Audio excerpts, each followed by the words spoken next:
இரண்டாவது நாளாக சிபிஐ விசாரணை மேற்கொள்ளப்பட்டிருக்கு. ஆதவ் அர்ஜுனா, புஷி ஆனந்த் அவர்கள்ட்ட, நிர்மல்குமார் அவர்கள்ட்ட பல விசாரணை மேற்கொண்டு விஜய் பாஜகவை எதிர்க்காமல் இருப்பதற்கும் சிபிஐ விசாரணைக்கும் தொடர்பு படுத்தி பேசக்கூடிய சூழல் ஏற்பட்டிருக்கு. பாஜகவோடு கூட்டணி உறுதி தவிர்க்கவே முடியாது. இந்த சிபிஐ வழக்குங்கிறது விஜயை கூட்டணிக்கு இழுப்பதற்கான ஒரு டூல், அவ்வளவு வெப்பன். இதுல ஒன்னும் பெருசா ஒன்னும் நடக்காது. புஷி ஆனந்த், ஆதவ் அர்ஜுனாவும் 2 நாளா என்னதான் பதில் சொல்றாங்க? எனக்கு தெரியாதுன்னு தான் சொல்லுவோம். எது கேட்டாலும் தெரியாது. ஏன்னா இப்படி சொல்லிதான் மலேசியால ஆடியோ லான்ச் வச்சிருக்காங்க. அதுல பல நடிகருக்கு கால் செய்து விஜய் அவர்களை அழைத்தாரு அப்படின்னு சொல்லிட்டு ஒரு செய்தி வந்திருக்கு. அது உண்மைதானா? ரூட்னு விஜய ஜெகதீஷ் பழனிசாமி வச்சு ஒரு அமைப்பு வச்சிருக்கு. 1000 கோடி ரூபாய் அதுல இன்வெஸ்ட்மெண்ட். எல்லா நடிகர்களுடைய கால் சீட் அங்கதான். எப்ப பணம் வேணுமோ வாங்கிக்கலாம். ரூட்ஸா தமிழ் சினிமாவே கட்டுப்படுத்துது. இந்த பக்கம் ரெட் ஜெயிண்ட் கட்டுப்படுத்துது, இன்னொரு பக்கம் ரூட்ஸ் கட்டுப்படுத்துது. இது ஒரு வியாபாரம். விஜய் கட்சி சேர்ந்த இளைஞர்கள் பூரா அழையலாம் பதவி வாங்குறதுக்கு. ஏன்? மார்க்கெட்டிங் இன்வெஸ்ட்மெண்ட் போட்டு எடுத்துடலாம். நம்ம நேரம் புஷி ஆனந்த பிடிச்சா சீட் வாங்கிடலாம். இதுக்குதான் ஆல்ரெடி கட்சி இருக்கே. எதுக்கு? இந்த மெத்தட ஃபாலோ பண்றதுக்கு தான் இங்க பல கட்சிகள் இருக்கு. எந்த கட்சி சொல்லுங்க? திமுகவா இருக்கட்டும். திமுக நீங்க திரும்ப மலேசியால ஆடியோ லான்ச் நடத்துறாங்க. ரஜினி அவர்களுக்கும் கமல் அவர்களுக்கும் அஜித் அவர்களுக்கும் விஜயை தொடர்பு கொண்டு அழைத்தார் அப்படின்னு ஒரு செய்தி. உண்மைதான். வந்தாதான் அதுக்கு வேல்யூ ஆகும். அது எப்படி கூட்டணியில இருக்கிறாங்க? இப்ப ரஜினியும் கமல் போன்றவர்கள்லாம் திமுக கூட்டணி என்பதை விட சினிமா கூட்டணியில் இருக்காங்க. உங்க toilet cleaner bison toilet cleaner குவாலிட்டியை விட பெட்டர்னு நிரூபிச்சா உங்க மொத்த பணமோ ரீஃபண்ட். பைசன் டாய்லெட் கிளீனர் இப்போது 79 ரூபாயில். மக்களே, அன்பு வணக்கம். இன்னைக்கு நம்மளோட யார் இருக்காங்க பாத்தீங்கன்னா தமிழன் பாண்டியன் அவர்கள். ஐயா வணக்கம். வணக்கம். இப்ப விஜய் அவர்கள் திமுகவை எதிர்த்த அளவிற்கு பாஜகவை எதிர்க்கவில்லை அப்படிங்கறதுதான் பேச்சு. அன்னைய பேச்சிலையுமே ஒரு சொல்லு கூட இல்லை. ஏனால் இங்கு சிபிஐ விசாரணையும் இங்க போயிட்டு இருக்கு. இரண்டாவது நாளாக சிபிஐ விசாரணை மேற்கொள்ளப்பட்டிருக்கு. ஆதவ் அர்ஜுனா, புஷி ஆனந்த் அவர்கள்ட்ட, நிர்மல்குமார் அவர்கள்ட்ட பல விசாரணை சிபிஐ விசாரணை எதை நோக்கி போகிறது? விஜய் பாஜகவை எதிர்க்காமல் இருப்பதற்கும் சிபிஐ விசாரணைக்கும் தொடர்பு படுத்தி பேசக்கூடிய சூழல் ஏற்பட்டிருக்கு. அதாவதுங்க, பாஜகவோடு கூட்டணி உறுதி தவிர்க்கவே முடியாது. அவங்க ஒத்துக்காட்டியும் உண்டு. யாரு முடிவு? இந்த கட்சியினுடைய தலைவிதியை அமித்ஷா தான் முடிவு பண்ணுவாரு. விஜய் சொல்றாரு. வேடிக்கை பாருங்க. நம்ம விஜயகாந்த பார்த்தோமா இல்லையா? மக்களோடும் கூட்டணி, ஆண்டவனோடும் கூட்டணி, நாக்கத்துறது, அடிக்கிறது, உதைக்கிறது எல்லாம் கடைசியில் எங்க போய் செட்டில் ஆயிட்டாரு. மக்கள் நல கூட்டணி மக்கள் ரெண்டாவதுங்க. முதல்ல ஏடிஎம்கே செட்டில் ஆயிட்டாரு. பொட்டி கைமாறுனையும் ஆண்டவனோட கூட்டணி, இது மக்களோட கூட்டணி, 2 கூட்டணி ஜெயலலிதாவோட தான் கூட்டணி. மக்கள் ஆண்டவன் யாரு? ஜெயலலிதா உருவத்தில் பார்க்கிறேன், காந்தி உருவத்தில் பார்க்கிறேன். இதெல்லாம் கூத்து. இந்த எத்தனை ஆண்டு காலமா இந்த அரசியல்வாதி ஏமாத்துவதை பார்த்துட்டே இருக்கும். ஒவ்வொருத்தரும் 1 லட்சம் கோடி, 50,000 கோடி, 70,000 கோடி, 40,000 கோடி, பொண்டாட்டிகள 40,000 கோடி, 30,000 கோடி. எவ்வளவு பணம் கொடுப்பா? 300 கோடியா 400 கோடியா? சின்ன வீடு 300 கோடி 400 கோடி வச்சிருக்கு. சுசீலா யாருக்கு சின்ன வீடு? ஐயா ராமதாஸுக்கு சின்ன வீடு, கருணாநிதிக்கு சின்ன வீடு, ராஜாத்தி அம்மா சின்ன வீடு 1000 கோடி 2000 கோடி வச்சிருக்கு. அப்போ சின்ன வீட்டே முதலமைச்சர் ஆக்குங்க தமிழர்களே. திரிஷா முதலமைச்சர் ஆக்கிருங்க, கீர்த்தி சுரேஷ் முதலமைச்சர் ஆக்கிருங்க. ஜெயலலிதா பார்ப்பன பெண்ணுக்கு மேல 2 பார்ப்பன பெண்கள் யாருக்கு அரசியலுக்கு ஆலோசனை கொடுக்குறாங்க? ஒண்ணு பாலக்காட்டு பார்ப்பன பொண்ணு, இன்னொன்னு ஆந்திரா பார்ப்பன பொண்ணு. அரசியல் கொண்டு வாங்க. தமிழர்களா தலை நிமிரணும், தமிழர்களா தலை நிமிரணும். இதுதான் விஜய் அரசியல். ஆக மொத்தம் அது ஒரு ஏமாற்று திராவிட இயக்கத்துக்கு மாற்றாக தமிழ் தேசியத்தின் பேரில் ஒரு பாஜக ஆதரவோடு நடக்கிற ஒரு மோசடி அரசியல். அங்க கரூர்ல சிபிஐ விசாரணை எந்த நிலைமையிலயா இருக்கு? ஏன்னா 2 நாளாக விசாரணை தீவிரமா போயிட்டு இருக்காங்க சொல்லுவாங்க. எதுவும் கைப்பற்றப்பட்டதா அல்லது அவர்களுக்கு சாதகமான விஷயங்கள் கிடைச்சிருக்கா? இல்லைங்க, அதாவது கூட்டணி தாங்க சிபிஐ. உதாரணத்துக்கு மேல மகாராஷ்டிரா போங்க. மகாராஷ்டிராவில் உத்தவ் தாக்கரே, உத்தவ் தாக்கரே உடைய அரசியல் எப்படி வந்துன்னு பாருங்க. உத்தவ் தாக்கரே அவங்க அண்ணன் அரசியல் எப்படி வந்து நிறைய வழக்கு சிபிஐ. பாஜகவோடு சேர்ந்த பிறகு அந்த வழக்கெல்லாம் காணாமல் இதுதான் அரசியல். அன்புமணி ராமதாஸ். இப்போ இங்கே இந்தியாவை பொறுத்த வரைக்கும் இந்த மக்கள் கல்வி போய் சேர்ந்து விடவே கூடாது என்பதுதான் சனாதன அரசியல். இவனுக்கு நீங்கள் இப்போ இந்த சமூகம் 2000, 3000, 4000 வருடங்களுக்கு முன்பு திருக்குறளையும் சீவக சிந்தாமணியும் 10 பாட்டு 11 கீழ்கணக்கு இப்படியெல்லாம் எழுதணும்னு இன்னைக்கு வரைக்கும் படிக்கிறோம். இந்த 2000 வருஷத்தை பாப்பா தான் முடிவு பண்ணுறான். அது 20000 வருஷம். இந்த 2000 வருஷத்துக்கு முந்தையே இவ்வளவு அறிவாளிகளாக இருந்தவன், இத்தனை பேர் கல்வி அறிவோடு இருந்தவன் 2000 வருடங்களுக்கு கழித்து இன்னைக்கு கல்வியே எவனுக்கு இல்லையே, கல்வி போய் சேரலையே.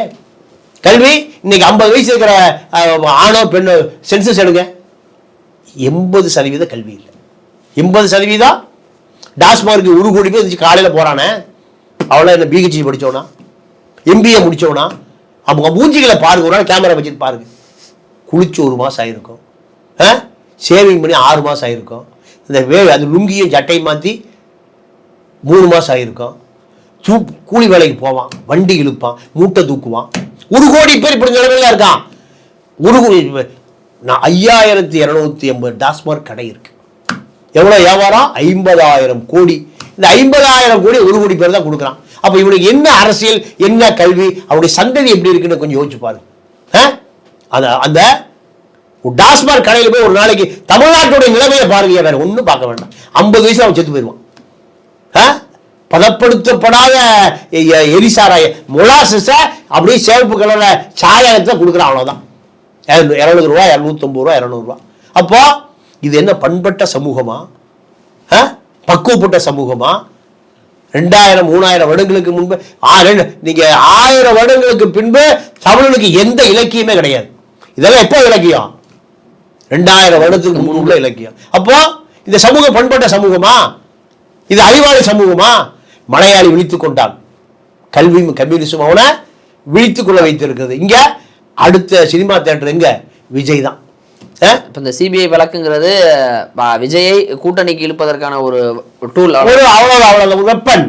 இதுல ஒன்றும் பெருசா ஒன்றும் நடக்காது. புஷி ஆனந்த் ஆதவர்ஜுனாவும் 2 நாளா என்னதான் பதில் சொல்றாங்க? என்ன பதில் சொல்றாங்க? அவர்களுக்கு எனக்கு தெரியாதுன்னு தான் சொல்லுவோம். எது கேட்டாலும் தெரியாது. ஏன்னா இப்படி சொல்லி தான் ஆலோசனை.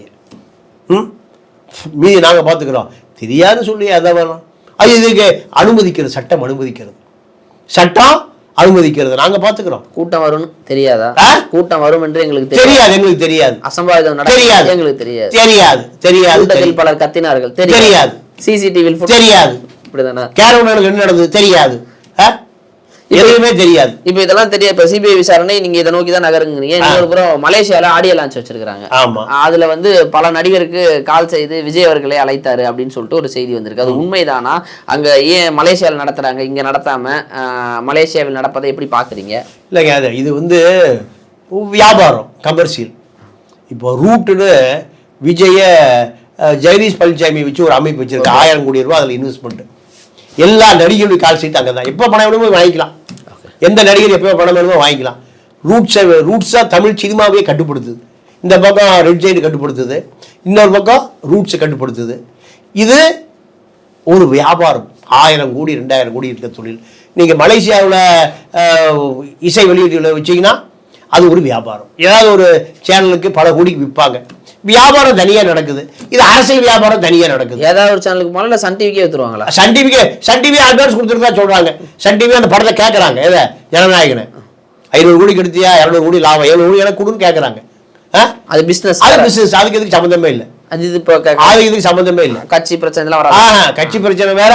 இந்த கட்சி வியாபாரம் வேற, சினிமா வியாபாரம். 2 வியாபாரம் தான். 2 பணம் போடுறதா. இன்வெஸ்ட்மெண்ட் எவ்வளவு பண்ணா எவ்வளவு ரிட்டர்ன் எடுக்கலாம். இப்போ விஜய் கட்சி சேர்ந்த இளைஞர்கள் பூரா அழையலாம் பதவி வாங்குறதுக்கு. ஏன்?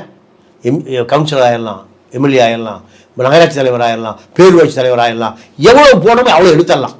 மார்க்கெட்டிங் பிசினஸ், இன்வெஸ்ட்மெண்ட் போட்டு எடுத்துடலாம். நம்ம நேரம் புஷியா வந்து பிடிச்சா ஒரு சீட் வாங்கிடலாம். இதுக்கு தான் ஆல்ரெடி கட்சி இருக்கே. எதுக்கு? இந்த மெத்தடை ஃபாலோ பண்றதுக்கு தான் இங்க பல கட்சிகள் இருக்கு. எந்த கட்சி சொல்லுங்க? திமுகவா இருக்கட்டும். திமுகவை நீங்க வாங்க முடியாது, யாருமே வாங்க முடியாது. அங்க குறுவல மன்னர்கள் ஆக்கிரமிச்சு வச்சிருக்கான் திமுக, அண்ணா திமுக. அங்க இடம் கிடைக்காதனால விஜய் பின்னாடி போறான். ஃபியூச்சர்ல நடக்க போறதுக்கு இப்பவே இன்வெஸ்ட்மெண்ட் போட்டு இடத்த வாங்கி போட்டா அதேதான். திரும்ப மலேசியாவில் ஆடியோ லான்ச் நடத்துறாங்க. ரஜினி அவர்களுக்கும், கமல் அவர்களுக்கும், அஜித் அவர்களுக்கும் விஜயை தொடர்பு கொண்டு அழைத்தார் அப்படின்னு ஒரு செய்தி. உண்மைதான். வந்தா தானே அதுக்கு வேல்யூ ஆகும். அது எப்படி கூட்டணியில் இருக்கிறாங்க? இப்ப ரஜினி அதாவது ரஜினியும் கமல் போன்றவர்கள்லாம் திமுக கூட்டணி என்பதை விட சினிமா கூட்டணியில் இருக்காங்க. ஓகே, சினிமா கூட்டணியில் இருக்காங்க. அப்போ 2 பேர் நீங்கள் கமலை பொறுத்த வரைக்கும் விஜய் எதிராக பயன்படுத்துவதற்காக தான் திமுக எம்பி சீட் கொடுத்து வச்சுருக்காங்க.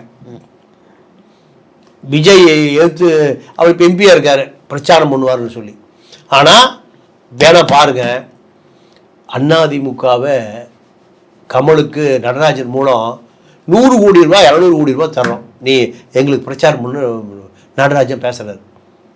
பார்த்தாரு, வேண்டான்னு சொல்லி நேராக அமெரிக்காவில் போய் உட்காந்துட்டார் 1.5 மாதம். எலெக்ஷனில் முடிஞ்சவரை தான் வந்தார். இது யாருக்கு அல்வா? நீங்கள் நடராஜனுக்கு, சசிகலா, ஜெயலலிதாவுக்கு அல்வா. இப்போ யாருக்கு அல்வானா ஸ்டாலினுக்கும் மருமகனுக்கும் மகனுக்குமே அல்வா. கமலுக்கு தெரியும் எல்லாம். அவர் அல்வா கிண்டதுல திருநெல்வேலிக்கே விற்பார். ஸோ இப்போ அந்த மலேசியா ஆடியோ லான்ச்சில் பலரையும் எதிர்பார்க்கலாமா? கண்டிப்பாக எதிர்பார்க்கலாம். அரசியலுக்கு அப்பாற்பட்டு பல ஆமாம், அதோட மலேசியாவில் வச்சிருக்காங்க. ஓகே, இங்கே வச்சா அது பெரிய மக்கள் மத்தியில் எக்ஸ்போஸ் ஆயிரும். மலேசியாவில் வச்சா யாருக்கும் தெரியாது. இதுதான் எல்லாமே வியாபாரம் தான். இது அரசியல் வியாபாரம், இது சினிமா வியாபாரம். இதுலயும் இன்வெஸ்ட்மெண்ட், இதுலயும் இன்வெஸ்ட்மெண்ட். பலர் நடிகர் நடிகைகள் எல்லாருமே இசையமைப்பாளர் எல்லாம் பெரிதளவில் கலந்துக்க போற கண்டிப்பாக கலந்துக்குவாங்க. கண்டிப்பா அது சிறப்பா இருக்கும். அந்த சன் டிவிக்கு விற்கும் போது சன் டிவி இவங்க வரணுன்றான். சன் டிவி வாங்குறதுனால கமல் முதல் பஸ் ஏறிடுவார், 2வது பஸ் ரஜினி ஏறிடுவார். ஓ, இது இந்த பிசினஸ்க்காக நீங்க வந்தாகணும். இல்லைன்னா நீங்க சன் டிவி பகைச்ச மாதிரி ஆயிரும். சன் டிவி இவர்களை காமிக்கவே மாட்டோம். அப்போ சன் யாரா வேணா இருக்கட்டும், கூப்பிட்டா உடனே என்னங்க அப்படின்னா ரஜினி கமலும் பெரிய இமயத்தில் இருக்கிறவங்க கூப்பிட்டா எப்படி போவாங்களா? அது எப்படி? இல்ல இல்ல, அதாவது சன் டிவி கூப்பிட்டா போய்தான் அமிதாப் பச்சனே போயிடுவார். ஆனா சரி, தொழில் அண்டர்ஸ்டாண்டிங் அவ்வளோ. அது இது வேறு அது வேறு. அதை நம்ம விமர்சனம். நீங்க திமுகவுடைய அட்வொகேட் ஜெனரல் PS ராமன், அவரு யாருக்கு அட்வொகேட்டு? தமிழ்நாடு அரசுக்கு அட்வொகேட் ஜெனரல்.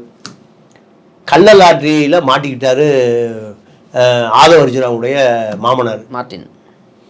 இங்கிருந்து ஃப்ளைட் ஏறி கேரளாவில் போய் திருவனந்தபுரம் ஹைகோர்ட்டில் யாருக்கு ஆஜராகிறாரு? மார்ட்டினுக்காக ஆஜராகிறாரு. மார்ட்டின் மருமகன் திமுகவை எதுக்குறாரு, திட்டிட்டு இருக்காரு. அப்போ முதலமைச்சர் கூட கேட்குறாரு, என்னங்க? இல்லைங்க, இது வேற அது வேற. ஓகே, தொழில். அப்போ உடனே அங்கே இருக்கிற கேரளா முதலமைச்சர் பினராயி விஜயன் சொல்றாரு, 7 மாநில அரசுகள் உறவு பாதிக்கும். உங்க அட்வொகேட் ஜெனரல் இங்கே கள்ளலாட்சி வழக்கு வந்து ஆஜராகிறாரு. PS ராமன் சொல்றாரு, எனக்கு உங்க அட்வொகேட் ஜெனரல் வேண்டாங்க, ரிசைன் பண்றேன், எனக்கு அதுதான் வேணும். எது? மார்ட்டினுக்கு தான் ஆஜராவேன். 2வது தான் தமிழ்நாடு அரசு, தமிழ்நாடு மக்கள். உங்க பதவி எனக்கு வேண்டாம். எனக்கு கோடிகளை குட்டி கொடுப்பது யாரு? மார்ட்டின். அப்போ எப்படி இருக்குன்னு பாத்தீங்களா? சட்டமே எப்படி இருக்கு, அட்வொகேட் ஜெனரலே எப்படி இருக்காரு. அப்படி இருக்கும்போது நடிகர்கள் இருக்கு. இவர்கள் நடிகர்களுக்கு யாருக்கு முதுகெலும்பே இல்லாத ஆட்கள். முதுகெலும்ப ஒரு ஏட்டையா விட்டு ஒரு CSR கொடுத்தீங்கன்னா போதும். ஐயா என்ன வேணும் ஏட்டையா? விசாரணைக்கு வரணும். இல்லைங்க என்ன விசாரணை வேணா வந்துடுறேங்க, இந்த CSRலாம் எடுத்துட்டு போங்க. இப்படி காவல்துறையும் சட்டத்தையோ அமலாக்கத்துறையோ IT துறையும் கண்டு நடுங்குகிற நபர்கள் யாரு? இந்த சினிமாக்காரன் பூரா. வசனம் பூரா எங்க? கேமராக்கு முன்னாடி தான், திரையில தான். நிஜ வாழ்க்கையில ஏட்டையாவுக்கு பயந்து தப்பி ஓடுகிறவர்கள் தான் இவர்கள் பூரா. இனிமே நடக்கட்டும், ஆடியோ லான்ச் நடக்கட்டும். அங்க என்ன பிரளயங்கள் வருதோ அதை பொறுத்து பார்ப்போம். நேரம் கொடுத்ததற்கு நன்றி. நன்றி, வணக்கம்.